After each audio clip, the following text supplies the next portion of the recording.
Hello. How are you? So first, how did you get involved in being the writer on the project? Clark and Will Films, who had the rights to the novel, approached me. I was working with them on a show called Somewhere Boy for Channel 4, and they obviously saw something in my writing that made them think I might be the sort of right lunatic for this gig. And then I read the book at their request. You know, despite having been a huge Nick Cave fan, I hadn't read the book. And then as soon as I read it, realised I had to do anything I could to make sure that I was on this project. How did you find taking the book and developing it to a limited series? Like, was it difficult, or did you have any difficulties with it?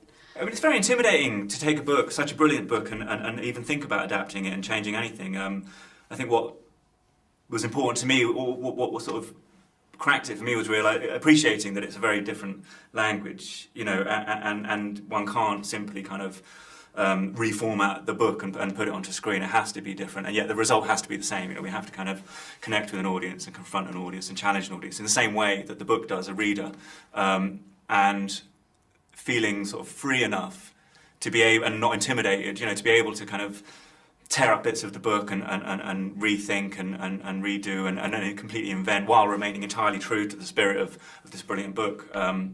And you know, thankfully Nick was such a great collaborator. He was so kind of enabling and supportive in those things that we changed. Yeah. So yeah. As an executive producer on it, how much did, like, you said he was supportive, did he help at all, or like how much of an input did he have into the final script, or was it mainly just you?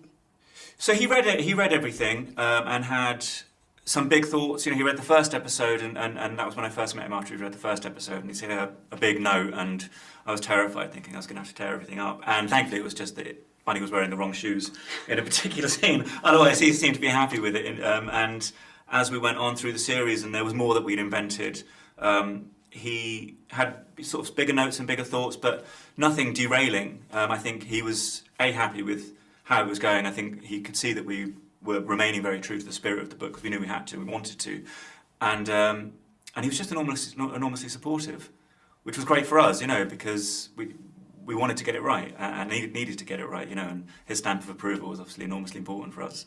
For sure, yeah. For viewers who've read the book, what do you hope they get from the adaptation and from the limited series? Or do you hope, like, would you be okay if they just like saw it as something different, or do you want them to relate the two? I really don't mind how they. I mean, I don't mind if they see it as something different. I think that ultimately my hope is that it will make them feel the same way that the book did. You know, as I said, it's a different language, so it has to be approached in a different way. And the relationship between the reader of a novel versus the viewer of a TV show is very, very different. You know, one is very, very intimate and private. The relationship between a reader and a novel, and the other is a bit more out in the open. And so you have to kind of approach it in a slightly different way. And yet, like I said, the result has to be the same, really. Yeah. It has to be as confronting and challenging and connect, hopefully, as deeply as the book does. So hopefully the result is the same, and they won't mind the kind of liberties we've taken along the way.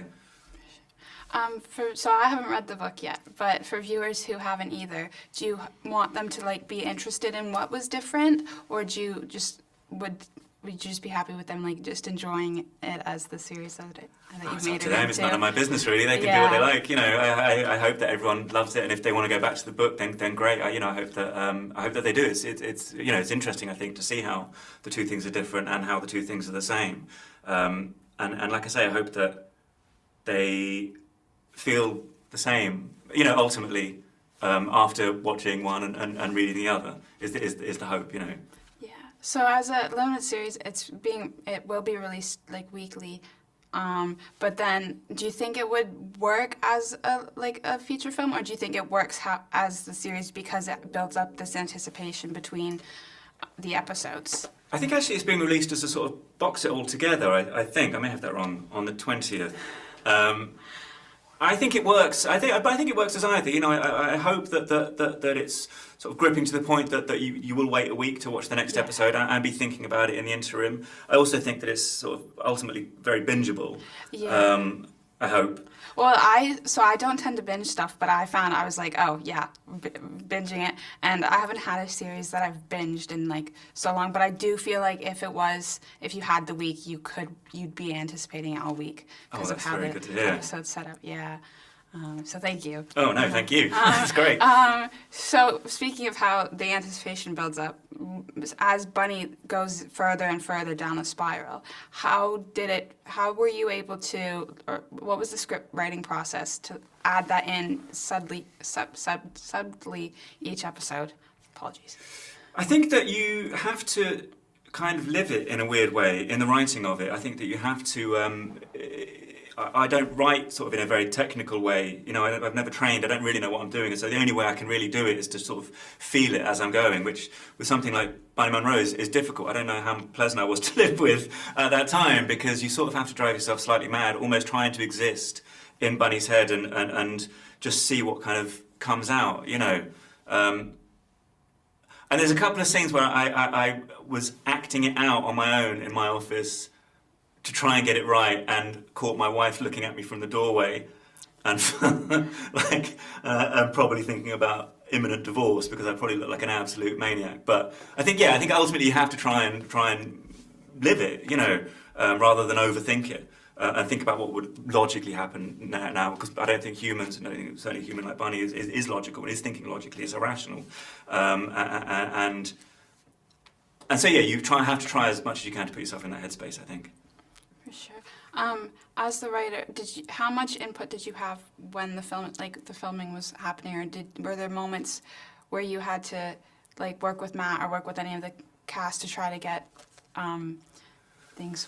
Well, I always like to be there on set the whole time, and it's never to be obstructive, and it's only really because sometimes with an actor, say Matt Smith's caliber, for example, you realise you can cut dialogue because he brings so much into the room with him, because there's so much in the eyes that actually you don't need, renders the next 8 lines redundant, and so you can make cuts and you can change as you go. But crucially, I think working with such a brilliant director as Isabella, a brilliant actor as Matt, you just have to let everyone get on and do their jobs, and it's so thrilling to see what everyone's doing with your material and how different it is to how I had it in my head. It's very clear in my head as I'm writing it, and then to see it directed by a director far better than I could ever be, and acted by an actor far better than I could, is so exciting and only ever improved and made better. And so no, it was a joy. But it's nice to be there just to make little tweaks and cuts and try not to get in the way.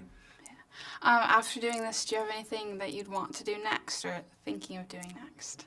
There's a few projects I've got lined up that I'm doing, and all very different tonally, and I think ultimately what I want to keep doing is just exploring complicated humans in complex, interesting and challenging shows. It takes so long to make a show that I think, unless you're trying to make an impact and make some kind of a difference and challenge people and connect in a certain way, I wonder what the point of being doing it, because it can be quite miserable sitting on my own in an office all day long for months and months and months. And then the last question I have is, because Bunny's a salesman, if you were to be a salesman, what do you think you could sell the best? Oh, I'd be a dreadful salesman. God, I don't know. Yeah, I tried to be a salesman once and I failed hopelessly. It's just not me. Stick with the writing. I think I'll have to stick with the writing, yeah. Perfect. Thank you very much. Lovely, thank you. Nice to meet you. You too, thank you. Cheers.